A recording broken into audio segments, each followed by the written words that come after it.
এবার ডাকযোগের মাধ্যমে চিঠি পাঠিয়ে হত্যার হুমকি দেওয়া হয়েছে জাতীয় নাগরিক পার্টির সদস্য সচিব আক্তার হোসেনকে। শুক্রবার তার গ্রামের বাড়িতে চিঠি পাঠিয়ে এ হুমকি দেওয়া হয়। কিন্তু কে এই চিঠি পাঠিয়েছে, তাকে কি বা লেখা ছিল পুরো চিঠিতে?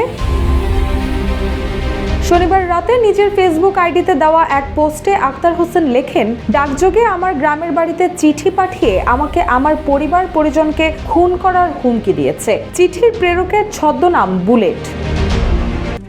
RICL TMX, যুগের পর যুগ স্থাপনা থাকে মজবুত। পোস্টে তিনি লেখেন, চিঠিটা ডাকপিয়ন শুক্রবার বড় ভাইয়ের কাছে দেয়। চিঠি পড়ার পর থেকে বাড়ির মানুষেরা চিন্তিত হয়ে আছেন। যেখানে পাবে সেখানে খুন করবে, ঝামেলায় ফেলবে, এমন হুমকি। আক্তার আরো লেখেন, বোনাস লাইফ লিড করছি, মৃত্যু কয়েকবার কাছে এসে ফিরে গেছে, মরতে হতে পারে জেনেও প্রতিবাদে পিছপা হইনি, কখনো হবও না, ইনশাল্লাহ, আল্লাহ ভরসা।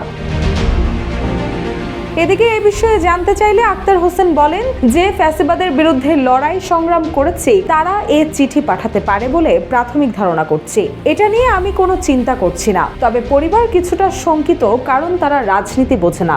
এরই মধ্যে এ বিষয়ে ওসির সাথে কথা হয়েছে, পুলিশ যেন তদন্ত সাপেক্ষে ব্যবস্থা নেয়। কাউনিয়া থানার ভারপ্রাপ্ত কর্মকর্তা আব্দুল লতিফ শাহ বলেন, আক্তার হোসেনের বড় ভাই থানায় জিডি করতে এসেছেন। এছাড়াও হত্যার হুমকির চিঠি পাওয়ার বিষয়টি জানার পর তার পরিবারের নিরাপত্তার জন্য পুলিশি তৎপরতা বাড়ানো হয়েছে। রুশাসু, জয় জয় দিন।